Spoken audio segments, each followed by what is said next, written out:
Hey guys, in today's video, I'm going to be showing you how to install V-brakes on your bicycle. And I'm going to walk you through all the adjustments that you need to do to get them to work right. And here's something to look out for. You can see these pads right here were $18 with brake arms and all the hardware, but pads themselves are $16. Alright guys, let's roll the bike in the shop and get started. So the first thing we're going to do is we're going to remove the old brakes. To do so, I'm using a 5mm Allen wrench, and I'm going to go ahead and loosen the cable clamp. After we do that, we'll go ahead and remove both brake arms.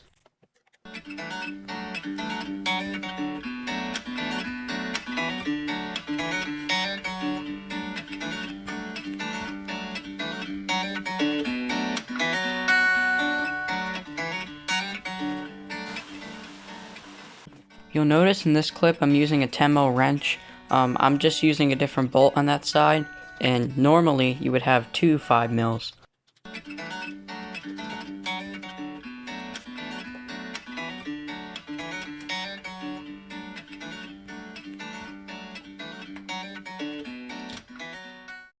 So now that I'm starting to look at these new ones, I'm really seeing why, I need to replace these. Look how much brake pad material is on that. Check out this one. This one is so worn down that the metal is just showing through the pad, and there's little specks in it. And this thing's probably contaminated from all the paint that came off that rim, so these are pretty much no good. Not to mention, this one also comes with all new bolts, opposed to these, rusted out old ones. They did the job, but it's going to be nice having new ones. Okay, got them out of the box. First look, you can see this chrome. I can't believe it, but look how shiny that is.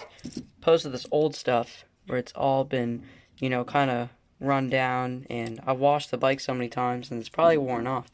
These are power brand, or those are power branded. These are Pro Max. These look a little bit beefier, as far as the thickness goes. I'll have to measure with a caliper to be sure, but I think they're going to work alright. And then, yeah. And something that I do that is highly recommended is get some isopropyl alcohol and put it on the brake bosses. That way, when you go ahead and install them, they're not going to have any dirt on them, which could, make the brakes feel a little bit soft, or it might not move as well. And then what will happen is this rim surface, it's going to constantly keep rubbing, and then you'll just have a lot more worn off paint than you want. So what I usually do is just wipe it down. Okay, so now we're going to install the brake arm. Now before we do so, you want to note there's a little bit of a hole here, and that's because that's where your spring goes. So when you install this, you just want to make sure that that spring lines up with that hole. You'll kind of feel a click. And then to test it, all you have to do is move it and see how it springs back like that. And then what you'll do is you'll take this brake pad, you'll spin it. You have to loosen this 7mm nut, and then spin it, and then get your hardware on there, and this side will be all done. Alright, both brake arms are installed. I made sure that that little spring that goes in behind there was in its hole, because last time it wasn't, and when I pushed on it, it didn't spring back like it normally did.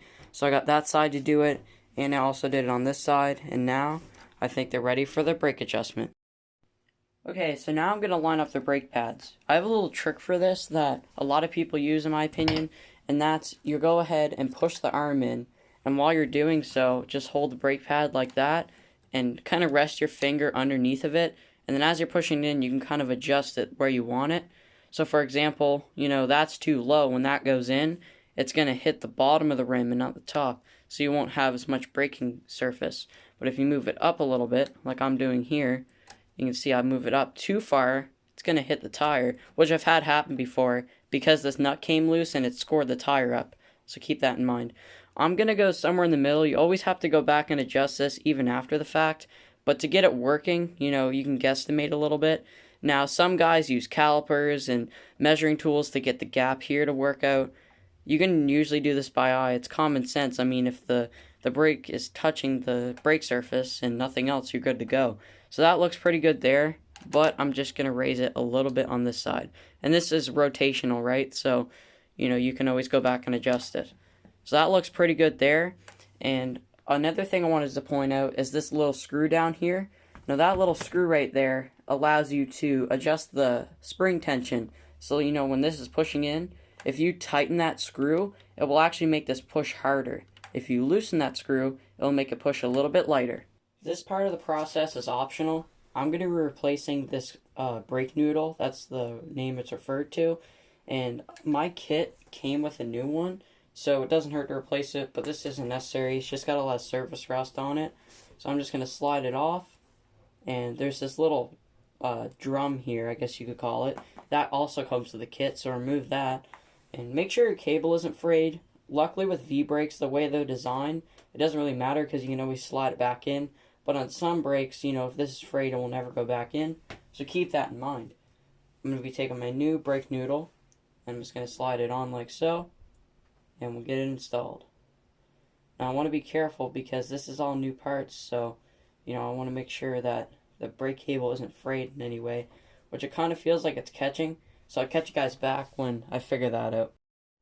Okay, I got the brake noodle installed, and the reason it wasn't fitting correctly, guys, is because that opening there was a piece of plastic that was in here.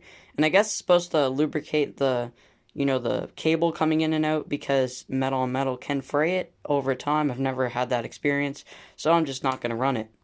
Okay, we're on the final step. What you want to make sure is that you got your brake noodle fed through and your little rubber protective boot. And you're going to take a plier, it doesn't have to be as big as these, and you'll just pull this together. And then the pliers, what that's going to do is it's going to keep the cable there nice and taut. And then you'll just get your pliers kind of where you want it, like so. And you can see that washer. You're going to make sure it's not in the way. So I'll move that and try it again.